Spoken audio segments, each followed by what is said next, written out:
Surprisingly, more than 2 million people are taking up tennis for the first time in 2023, and that number is growing each and every year. Add to that, 2.2 million people are returning to the sport after a break. Also, more than 14 million people have expressed their interest in learning how to play tennis. In today's video, we talk about the future of tennis and how it is likely to evolve in the coming decade. The popularity of the new technology is cited as a direct reason for the increasing interest globally. Smart course and wearable technology offer players and coaches the opportunity to hone their skills like never before and provide them with exciting new opportunities. We'll get into what the future holds. But first, let's take a quick look at the past, the evolution of the game. Tennis has a long history, with monks playing rudimentary versions of the game as early as the 12th century AD using their hands to drive balls up and down monastic corridors.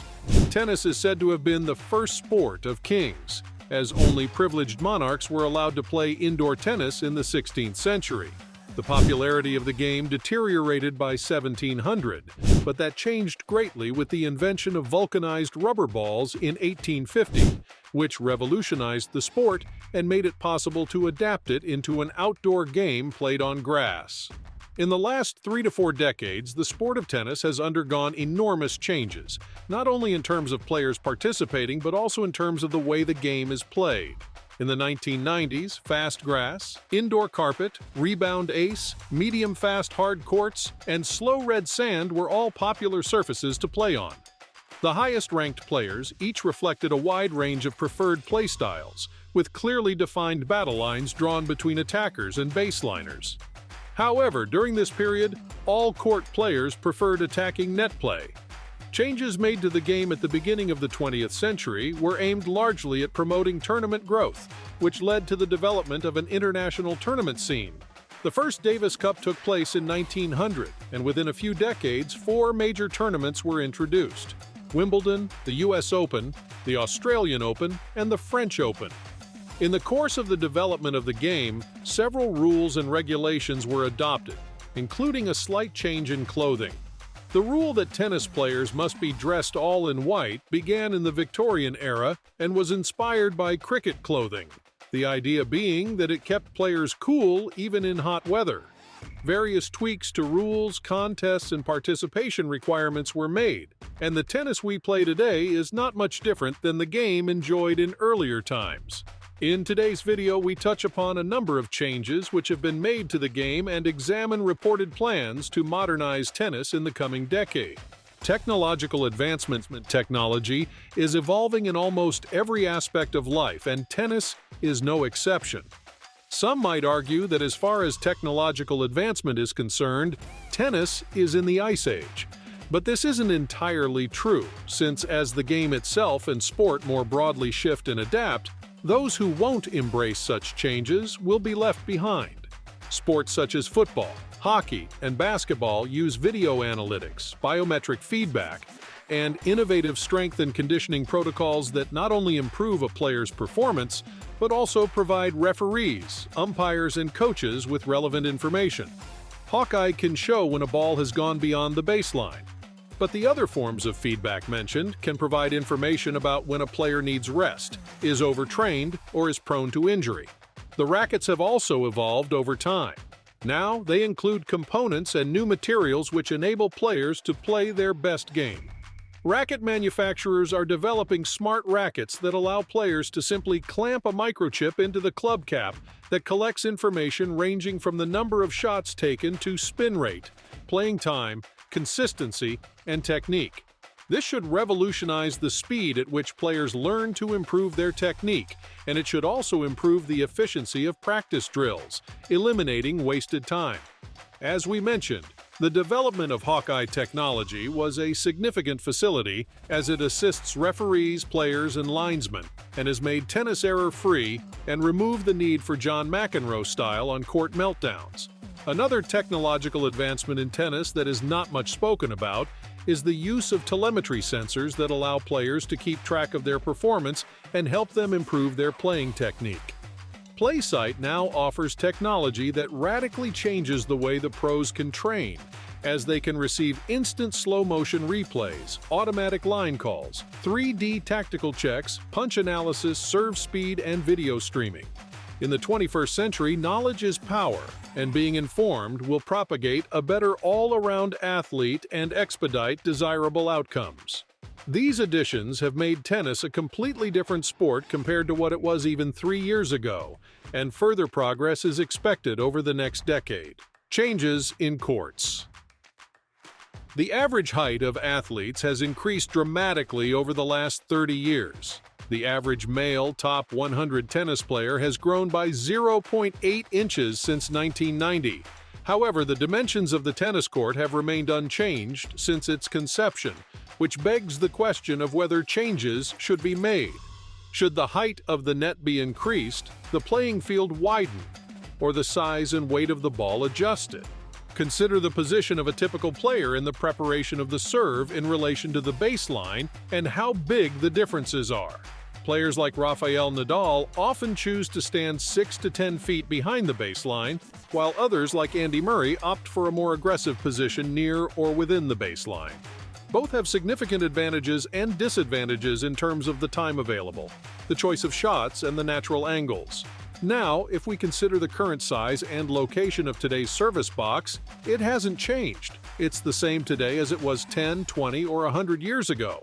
Serbian Janko Tipsarevic was atypical, as he experimented with standing wide on the ad field when serving, as this position not only maintained a wider angle in the opponent's service box, but also opened his forehand at the same time.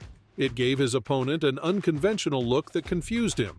Angelique Kerber is another prime example of someone who takes advantage of the full dimension of the pitch with her numerous angled shots, with the women's game relying less on service speed and more on the accuracy of shot placement.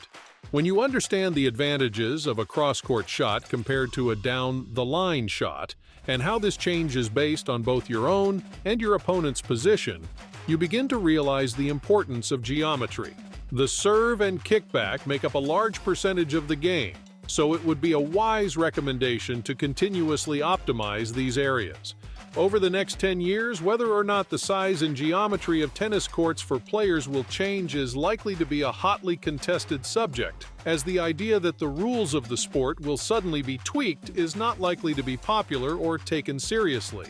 While it is true that courts could be made more durable and easier to maintain, as this could lead to more consistent playing conditions, the idea that tournaments will change or be replaced straight away is very unlikely. Nonetheless, new types of court surfaces, such as artificial turf or hybrid surfaces, could be developed to improve the overall gaming experience and to make the sport more accessible to players in different regions. Changes in rules. As a traditional sport, tennis looks almost no different today than it did 100 years ago. The one exception to this is in the area of fashion trends. Recently, the throwing clock was introduced, which ensures that players do not exceed the allotted 20 seconds between points. The USTA boss said that the role of tennis regulators is to help keep the sport relevant to its fans. Fortunately, the ATP also showed its willingness to stay relevant when it introduced the Next Gen tournament, a revolutionary competition that brought tennis into the 21 formats. The new rules include in-match coaching, relaxed rules for spectators, shortened warm-ups, throw clocks, no-let serve, and a new scoring system with the first to 4 games per set. Saudi Arabia is rumored to be hosting the next incarnation of this event. The NCAA has already made similar changes to its format in hopes of increasing viewer interest and participation, while the ITF also rolled out a restructuring of its tournaments in 2019 that dramatically changed the number of ranked professionals within the sport. Die-hard fans may argue that the current format of tennis doesn't require any change, while others will assert that in order to keep up with other sports, modernizing tennis is a must. Fans should be prepared for shorter points, on-court coaching, and boosted spectator involvement. This is how certain tournaments are livened up, as opposed to the current system in which people walk out of lengthy matches due to boredom or shout out from the stands due to frustration. The coming decade guarantees that changes will be coming down the pipeline within many different sports, and tennis will be no exception. Adaptability is arguably one of the most important foundational qualities that a successful tennis player can possess. It involves flexibility and openness to change without losing one's focus on winning.